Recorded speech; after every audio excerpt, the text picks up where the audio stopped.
Buenas tardes, amables televidentes de Al Punto. Aquí estamos por su canal Santo Domingo TV, en vivo y a través de YouTube. Gracias a la fina cortesía de Giancarlo, que un poquito tarde, pero sube siempre el contenido de este programa al canal YouTube. Miren, 60 años han transcurrido del vil asesinato de las hermanas Mirabal. 25 de noviembre del año 1960.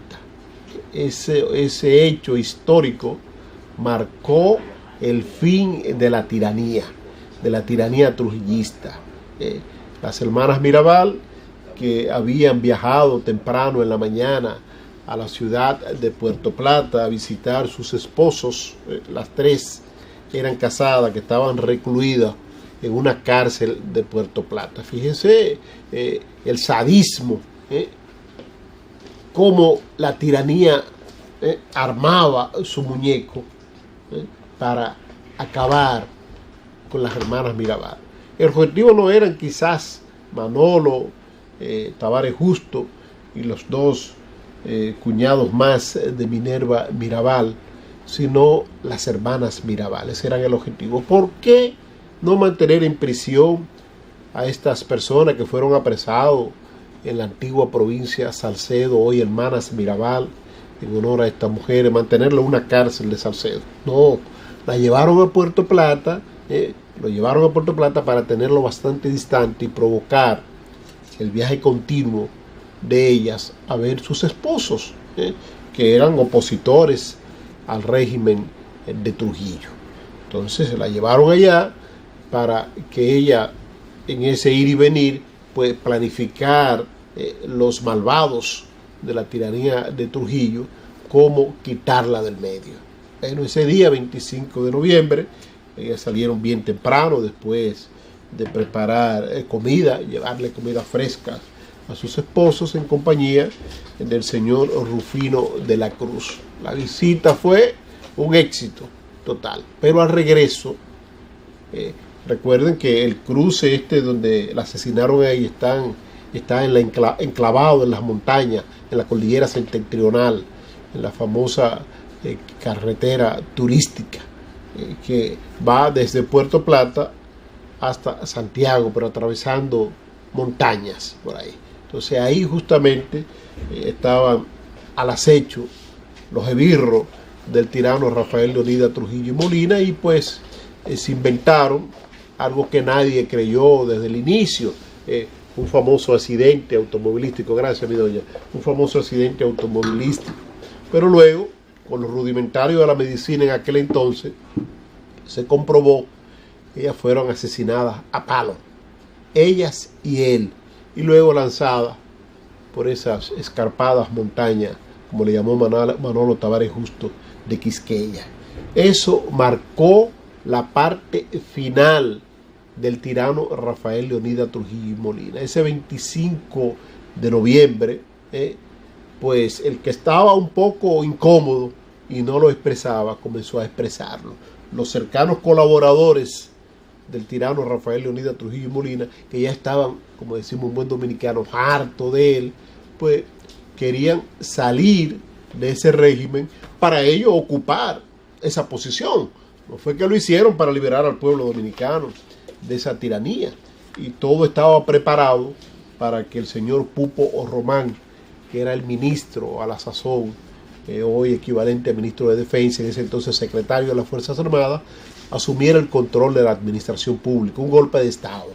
Con el tutanado Trujillo, pues asumían ellos, pero el hombre entró en temor, en miedo, y no tuvo el valor de asumir el control de la administración pública, luego de decapitarse esa tiranía el 30 de mayo de 1961. Fíjense que transcurrieron alrededor de 6-7 meses después de ese fatídico acontecimiento del 25 de noviembre de 1960 hasta el 30 de mayo de 1961, cuando pues en iguales circunstancias se le cegó la vida a Trujillo. Se le interceptó el vehículo que lo trasladaba a la ciudad de San Cristóbal, en la hoy carretera autopista 30 de Mayo, próximo a la empresa metalúrgica Metaldón. Y ahí pues Trujillo, como era un macho y que todo estaba aquí por debajo de él, no viajó con escolta ese día porque iba a una de sus travesuras, sexuales. Le tenían una muchachita nueva ya en la casa de la caoba, iba solo con su hombre de confianza, Zacarías de la Cruz, mayor Zacarías de la Cruz, que era el chofer, y Trujillo. Solo ellos dos, Trujillo ocupando el asiento trasero en la parte derecha y por lógica en la parte izquierda delantera, donde está el asiento del conductor, Zacarías de la Cruz. Entonces ahí se produjeron pues esa intersección, ese intercambio de disparos, que fue un verdadero intercambio de disparos, porque Trujillo, según se ha demostrado, hizo algunos disparos, 2 o 3 disparos, y lamentablemente mayoría mata minoría. Pues salvó, porque no era el objetivo cegarle la vida a Zacarías de la Cruz. Se salvó Zacarías de la Cruz porque los ajusticiadores, cuando vieron que ya concluyeron con la vida del tirano, pues se retiraron del lugar. Según se narra la historia, pues se llevaron el cadáver y dejaron a Zacarías moribundo, que pudo sobrevivir a las leves heridas que recibió. Entonces eso, pues para que ustedes vean que todo obra para bien, como dicen los muy cristianos, ese sacrificio de las hermanas Mirabal, pues fue lo que puso fin inició, mejor dicho, la parte final de esos 30 años de la dura tiranía trujillista. Logra esas hermanas Mirabal al señor Rufino de la Cruz, muy poco reconocido en la historia, porque muchos lo juzgan como un asalariado, el chofer de las hermanas Mirabal. Él era el conductor del vehículo, pero el término chofer es la persona que cobra por su servicio. Entonces, muy pocos hombres en ese momento, en ese momento histórico de nuestro país, se atrevían a andar con las Mirabal. Y él, sin embargo, tuvo la valentía, a solicitud de ellas, de acompañarle conduciendo un vehículo. Imagínense la ingeniería automotriz en el año 1959, 58. Un Jeep modelo, creo que 53 era.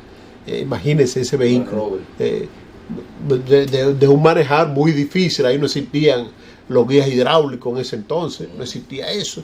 Un G Willy, no era Land Rover, era un G Willy decapotado.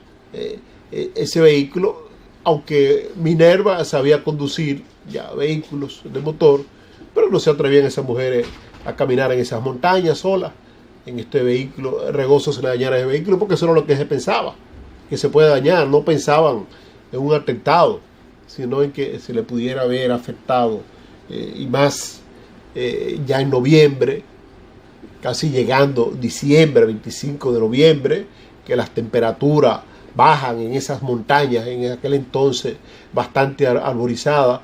Ya a la hora de ellos regresar, que eran eso de las 2 o 3 de la tarde, ya comenzaba a caer la noche.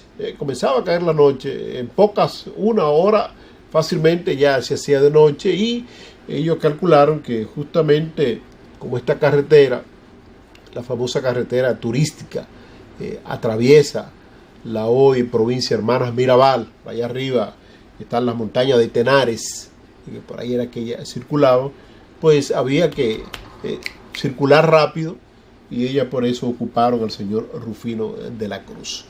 Vamos como siempre a recordar a estas honorables damas que aportaron sus vidas de una forma, si se quiere, inconsciente. Ellas nunca pensaron que el hecho de que se les cegara la vida a ellas iba a iniciar ese desplome de la tiranía trujillista.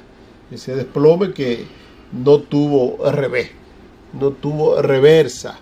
Todo pues quedó consumado cuando el 30 de mayo, como decíamos hace un momentito, pues se desplomó por fin esa tiranía de Trujillo, que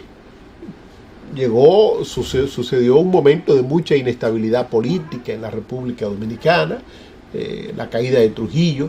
Ese mismo año, en diciembre de ese año, pues del año 1961, pues se celebran elecciones, sale electo el profesor Juan Bosch como presidente de la República, apenas dura 7 meses al frente de la administración pública, lo eligen en diciembre, se juramenta en febrero del año 1962 y es en septiembre de ese año cuando pues concluye ese efímero mandato del profesor Juan Bosch. Y esa misma inestabilidad política permitió que volviera Trujillo, personificado en otra persona, un Trujillo moderno, a conducir los destinos de la nación. Me refiero al presidente Joaquín Balaguer, que asumió los destinos de la administración pública en el año 1966 con el mismo estilo trujillista, pero un poco moderno. No se permitía oposición al presidente Balaguer, el andar con un libro, una carpeta, era un delito garrafal, eso era ya condenado a prisión y posiblemente a desaparición. En muchas ocasiones se cerró la Universidad Autónoma de Santo Domingo para que los jóvenes con pensamiento liberal en aquel entonces no acudieran a ese centro de estudio, que era un centro de estudio y también, ¿por qué no?, de plena democracia, de protestas en contra del régimen de Joaquín Balaguer, porque no se atrevió a hacerse, no se atrevió a la Universidad Autónoma de Santo Domingo ser el centro de la democracia en el gobierno de Rafael Leonidas Trujillo Molina, porque ¿quién eran los catedráticos en ese entonces? Los principales colaboradores del presidente Trujillo, incluyendo el presidente Balaguer, que era catedrático de la Universidad Autónoma de Santo Domingo, de la Escuela de Derecho. Vamos a la primera pausa y regresamos en breve con más de Al Punto.